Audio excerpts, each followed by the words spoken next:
Okay, we're going to get started. My name is Andrew Chung. I'm stepping in for my colleague, Tara Walker. And today we are going to cover how to create a visualization with Tableau Public 8.2 and publish it to the web. Before we get going, can you hear me okay? If you can, send a message back in the chat box to let me know. If not, we'll figure that out. And your microphone's muted, so you can't speak. But you can ask any questions that you might have in the chat box or the Q&A box.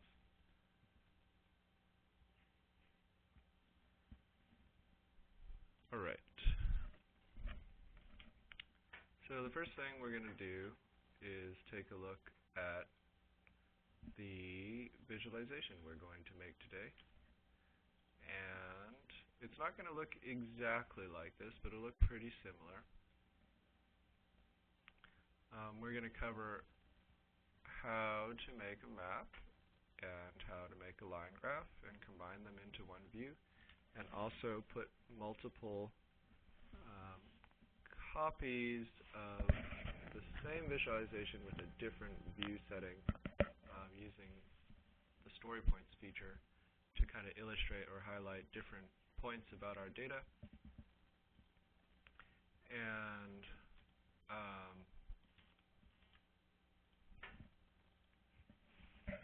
we're also going to, in that process, show you how the Tableau Public can be used to explore your data sets and find some interesting facts. Looks like we have some new people coming in that are not connected to audio, so I'm going to wait just a little bit while they figure that out.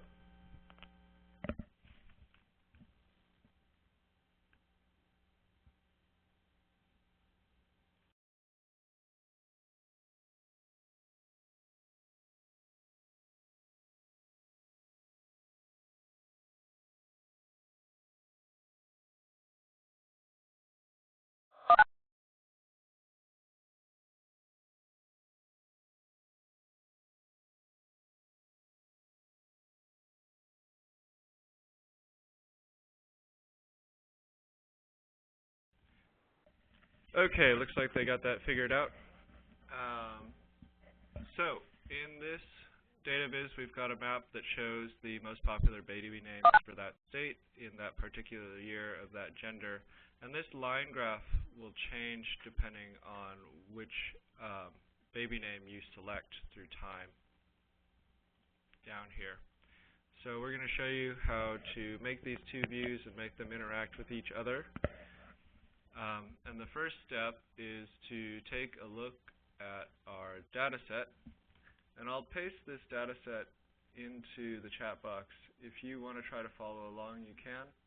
Although this demo is not scheduled such that there is time to. We will record this so that you can view it at a later time if you would like. Send me an email at this address that I am typing into the chat box for the recording. Link later. Okay, so let's take a look at our data set. There are 5 columns, and in Tableau, those are called fields.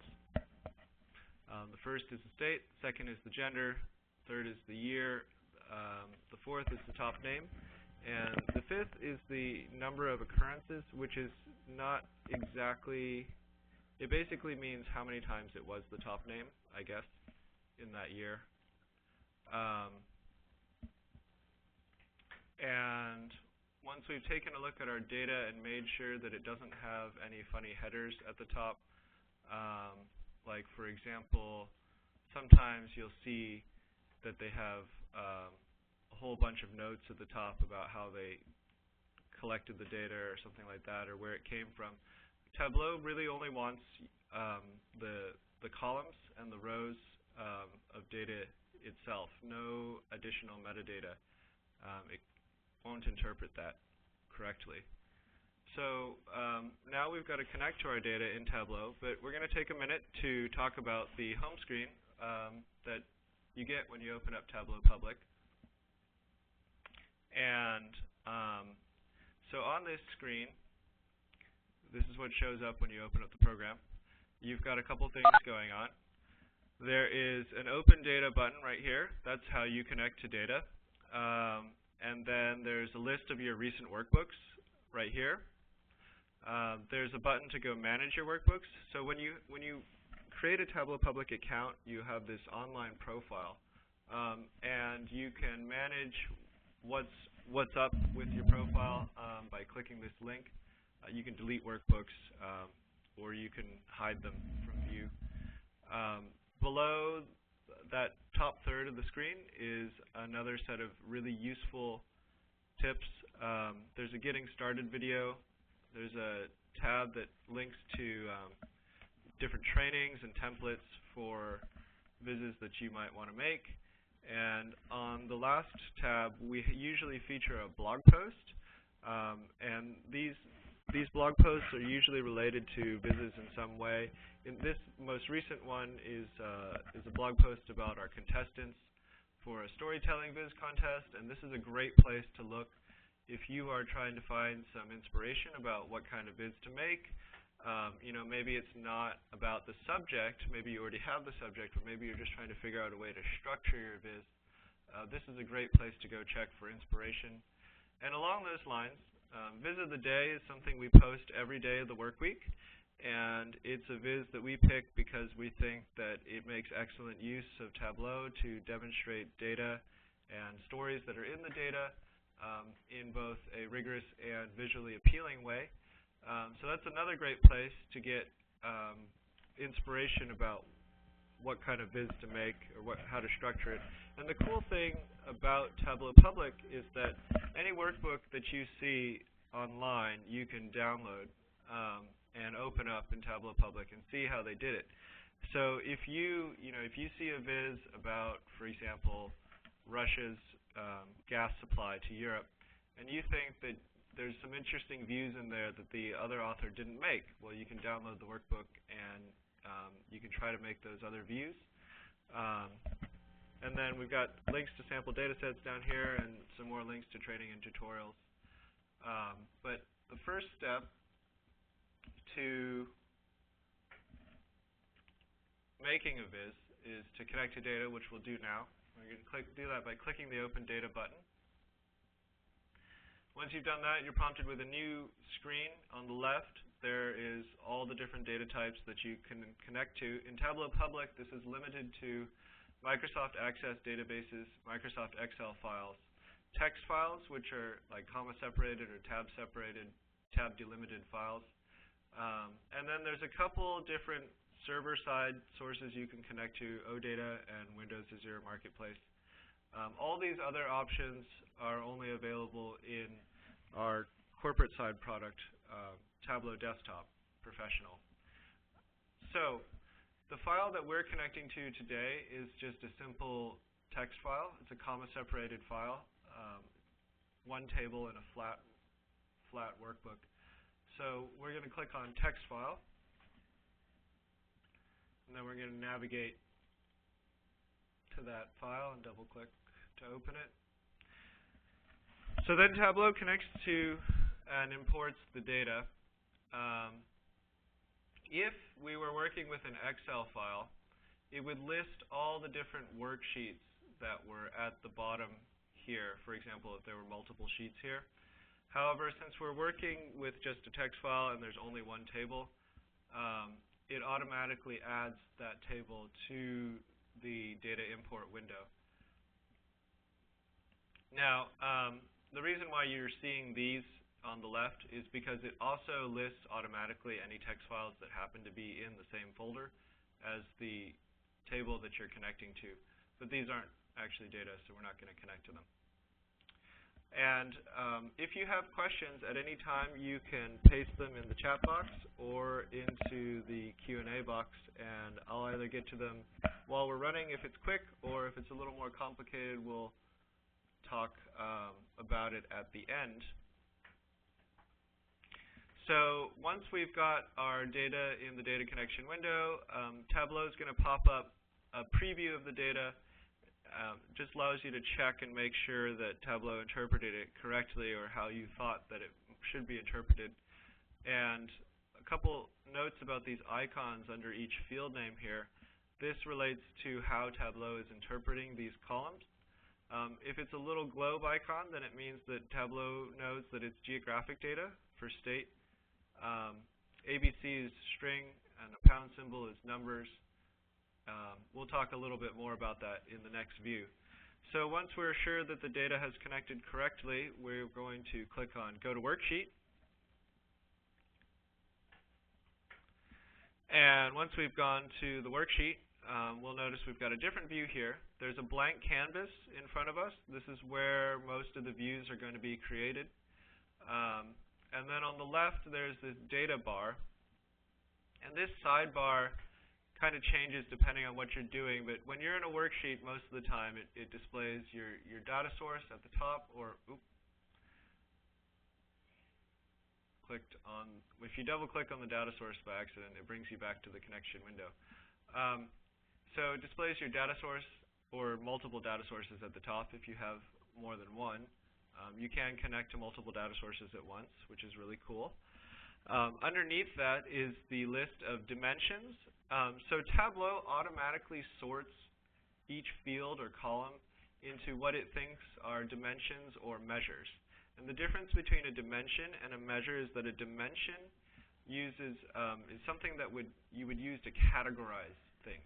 So they're kind of like buckets for things. So for example, gender is a really good example of a dimension. However, a measure is something that you can do math on. So it would be like measure the number of times something popped up, occurrences, or measure of temperature. That would also be a good example of a measure. You'll notice that year was put up under the top at dimensions. Something like year could be a measure, I guess, if you were measuring time. But for our purposes today, it's a category. So it's correctly under the dimensions field. All right. So now we're going to get started. The first thing we wanted to know was, well, how are the top names distributed geographically? So to answer that question, obviously an easy way to do that is to make a map. And the cool thing about Tableau is that it's very easy to make a map. If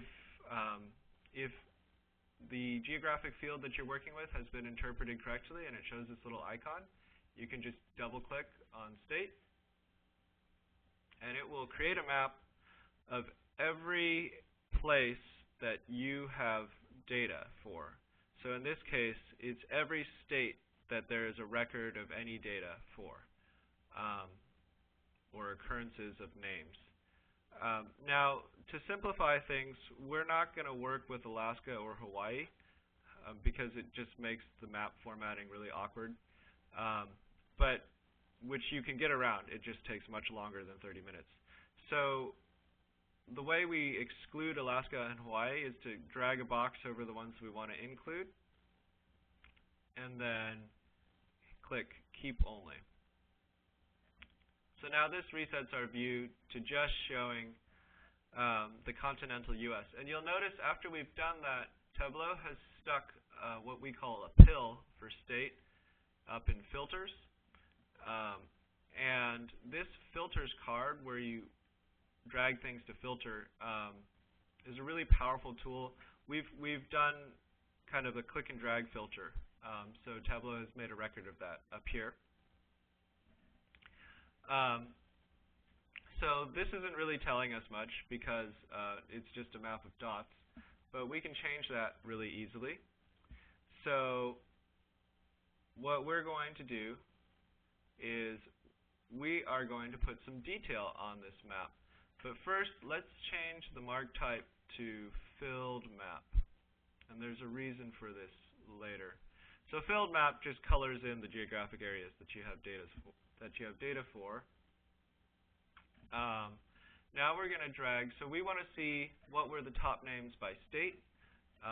We can do that by dragging top name to label. Okay, so this tells us throughout the entire time set for our data what the top names for each state were. So now we can sort of see that, Christopher was a really popular name throughout most of the U.S., and so is Jennifer, a little bit of Alexander in the Midwest there. But this is kind of hard to read. There's not a lot of contrast going on here. It's hard to pick out the labels individually. We can change that. We can make the view a little easier to see.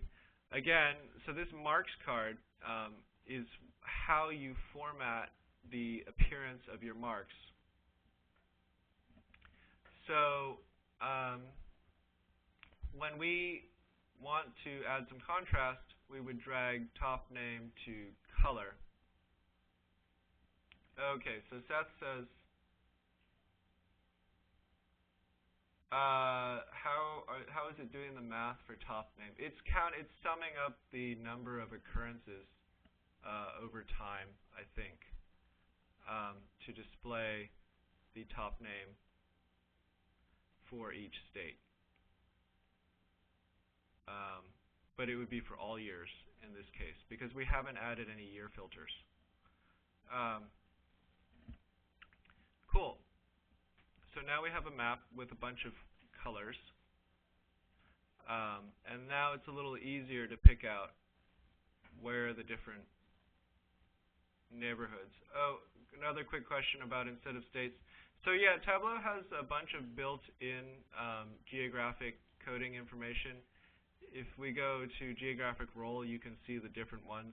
This is further documented on the web. Just search for Tableau geographic role. And you can definitely make maps of, for example, counties or cities or congressional districts. The level of detail is limited to these categories, though. However, there is a way using custom map shapes that you could map pretty much anything you have a GIS shapefile for. So now, what if we wanted to look back through time and see what the trends were like? Because this only tells us sort of the big picture for everything. Well, in that case, we probably want to filter our view based on time. So one way to do that is to drag year to filters. Oh, okay. So year is set to continuous right now, but we want to treat it as discrete. The difference between continuous and discrete is that continuous things go smoothly through time. Why is Christopher in different colors? That is a really good question.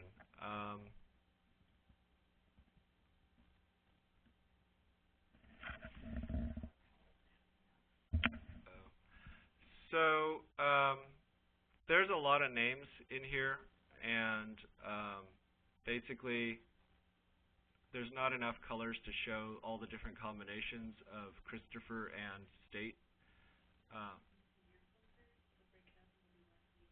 Once we put the year filter on, it'll clean things up nicely. So we want to change it to discrete and then move it over to filters, and we can just check any year here and hit OK. So now it's only showing data for the year 1910, and it shows all the different top names around the country. Apparently in 1910, James was a big deal in the South, and also Washington. However, what if we wanted to kind of pan through the years really easily instead of going back and editing this box and checking the filter? Well, we can just right-click on this and click Show Quick Filter. Now we have a list of all the years, which we can reformat to make easier by clicking this drop-down arrow and clicking Single Value Slider. So now we have a slider that allows us to pan through the years, which is pretty cool. And we can see, like, for example, in 1975, Jennifer is really popular.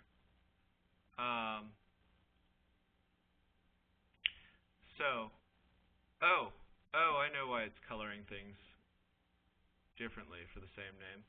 State shouldn't be on here. I'm not sure. Tableau added it automatically at some. Oop, crap. Nope, that wasn't it. Never mind. I'll have to figure that out. I'm not sure why it's coloring Jennifer different colors. That's weird. Anyways, so we can use this slider to pan through the time to find some interesting trends. Like Jennifer was super popular in the 70s. But what if we wanted to see only one gender at a time? Because that's a pretty common way to divide up names. Well, it's pretty simple. You just add gender to the filter card. And then to show that little quick filter on the right, right-click on it, click Show Quick Filter. And now if we only wanted to see female names or male names, we could change it. And to make it a little easier to use, we can click on this arrow key and select Save by List. That way it's a radio button that only clicks on one option at a time. So now we can look back and see, like, for example, in about the time World War II was starting up, Robert and James were pretty popular names. Or if we pass forward into the future, well, I guess the recent past, we notice that Isabella becomes super popular around the time that the Twilight movies came out. So there's a lot of fun facts in this baby names data set, but we're going to move along because we're kind of running short on time here. And we're going to look next at how to make a line graph. But before we do that, let's rename our sheet down here by right-clicking and clicking Rename Sheet to Map of Names. And then we're going to make a new worksheet. So we click on this button here. And we are going to name this Trends Through Time. So now if we wanted to make a line graph, what we would need to do is put year on the x-axis, and we put occurrences on the y-axis. To do that, we drag year to columns,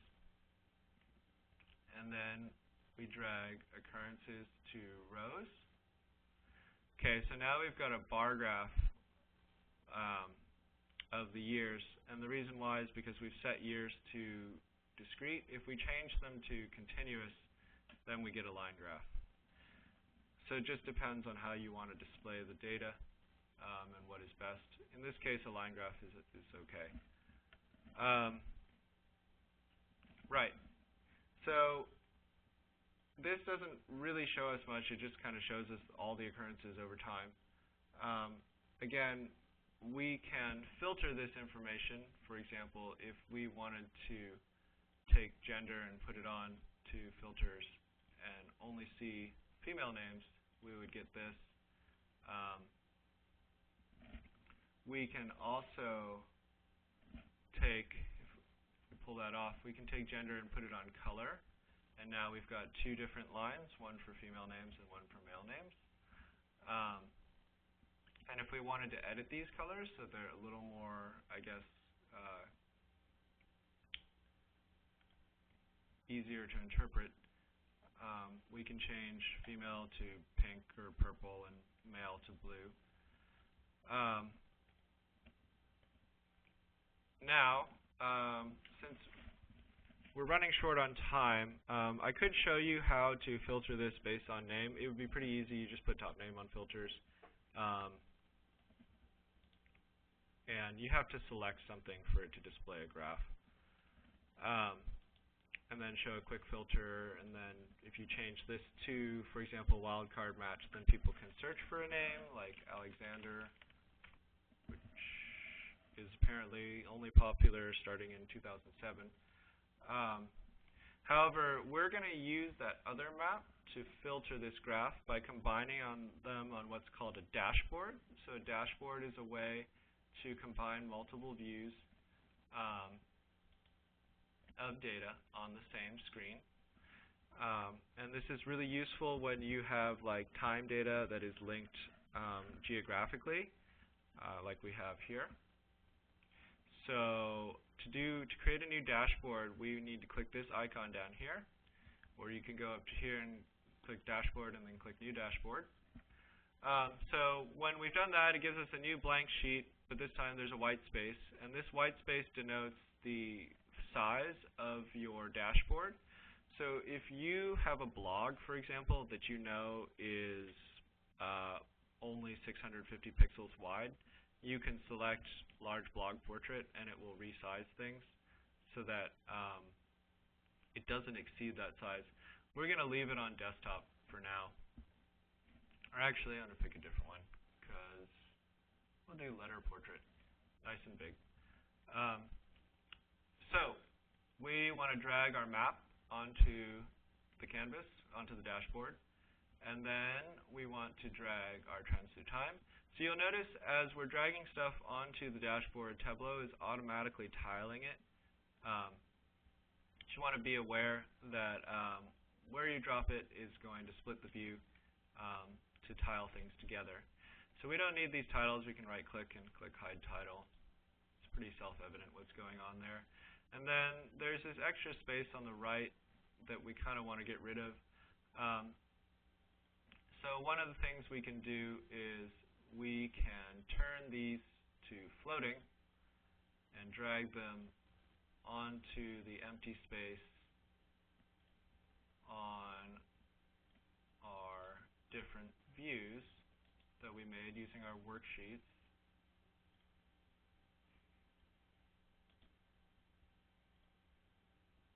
Okay. So this is kind of redundant, so we're going to get rid of this.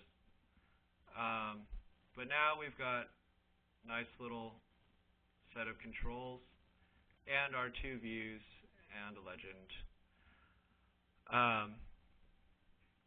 Now, how do we make these interact with each other? Well, what we're going to do is we're going to click on this sheet and say Use as Filter. So now, when we click on the map, yes, it should change the line view, graph view down here, and this, I guess, is kind of redundant too, so get rid of that, to the view for that name that we have selected on the map. So Sophia, and if we go back through time, it works for both genders and years. So we click on Michael, which had like a lot of popularity throughout the years. You see a much longer graph than Isabella. So, oops, if you ever get zoomed in and you want to see the whole map again, just click the pin and it'll reset the view. So now we kind of found some interesting things. You know, Jennifer was really popular in the 70s. Apparently Michael was also very popular in the 60s, late 60s, early 70s. And also Isabella up in 2007, 2010, pretty popular with the advent of Twilight. So what if we wanted to show these views to our friends or colleagues or whatever? Well, there's a great way to do this instead of just emailing them the link to the dashboard and saying, you know, change these settings and click these things and look at this. What we can do is we can create what's called a story. And a story, by clicking on the menu up here and then clicking New Story, a story is a great way to illustrate a set of points that kind of go with a narrative that you've found in your data set. So, for example, if we wanted to show, and we're going to rename this dashboard to Map and Line Graph. So, for example, if we wanted to show that Isabella was super popular around the time Twilight came out, we can drag Map and Line Graph to this story point, is what each of these tabs is called that you create. It allows you, so we can edit this title and say, baby name trends from 1910 to 2012. So we we can edit this caption to kind of illustrate our point. So the first one was, Isabella becomes more popular with Twilight. And then we just edit the view to show what we're trying to say. So we click. Okay, so now we have kind of a view that's highlighting that Isabella is really popular around the U.S. You know, you could click on the name to show its trend through time for that state, or you could just leave the map open so that they can see all the names as they occur across the states. And then let's say we wanted to also highlight that James was super popular at a certain time. But let's say so we just drag the same dashboard onto our blank story point and change the filter settings down here to, I think it was 1960. Oh, no, it was Michael, and then James in the South was holding out. Yeah, so like 1967, 1968, Michael is popular in the late 60s. And you can kind of continue to do this, and you don't have to, for example, if you just want to put a line graph on there, you can drag the worksheet straight there. You'll have to, for the worksheets, if you wanted to display a particular thing, you'll have to go back to the worksheet tab and edit it so that it shows the view that you want. For the dashboards, you can edit them, select the filter settings in the story points view. So now let's say we wanted to publish this online and show it to our friends and colleagues and other people who might be interested in what baby names were popular through time.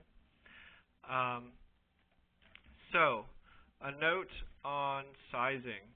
With story points, it kind of changes how the sizing works. You want to size your story to what your publishing considerations are.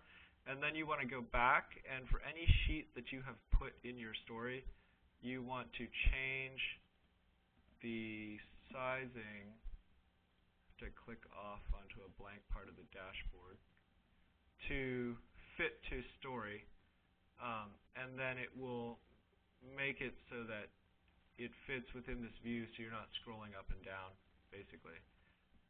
We're going to move gender up a little bit, stuck in the bottom. Okay, cool. Now we're going to publish. So to do that, we go to File, Save to Web. So everything you do on Tableau Public, everything you save is saved to the public web, which means if you're working with confidential data, you probably don't want to publish it using Tableau Public or even really work with it. So this option, Show Sheets as Tabs, if you have a bunch of sheets that you've made and you want people to click through and explore them, you click this checkbox. It'll show up when it's published on top. But we don't want to. We just want to show this one story view. And the other thing that you should know is before you click Save, make sure you have everything set as you want it to be. Because what you see right before you hit Save is what people are going to see when they open the link at first. So then we hit Save. And it goes to the web, uploads it to Tableau servers.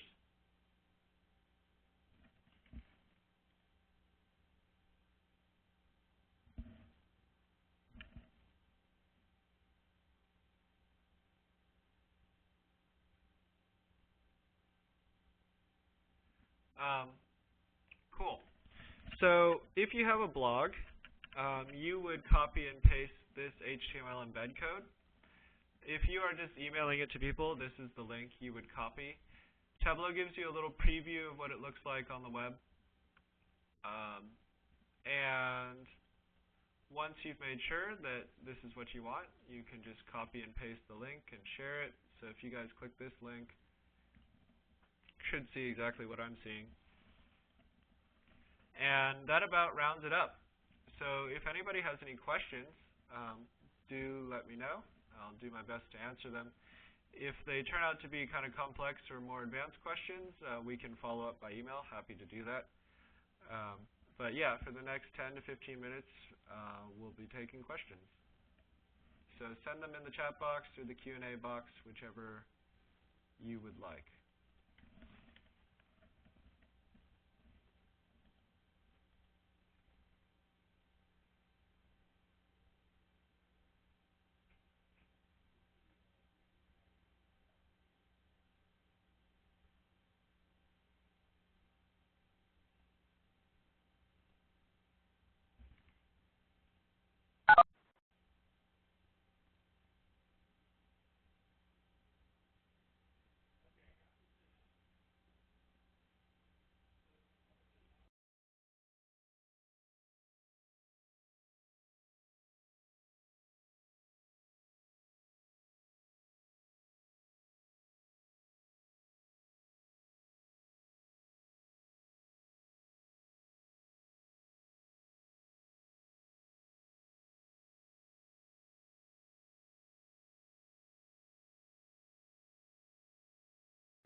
While we're waiting for questions, we can just kind of run through some other features. So what, for example, Tableau, don't do this to me. Yes, Tableau crashed.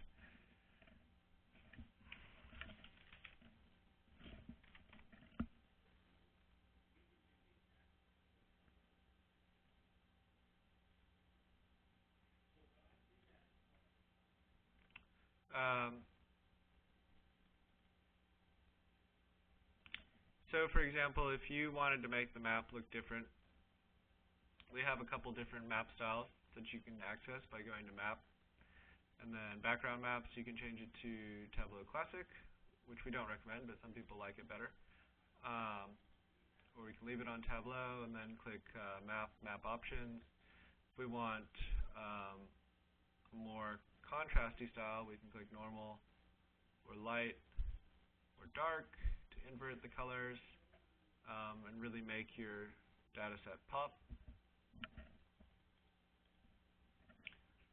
It looks like there aren't really any questions. So in that case, probably going to end the session now. If you have further questions, you can always email us, pasting an email address in the chat box. Happy to help, and I hope you all enjoyed this session. We will see you if you come back at our next training on Friday.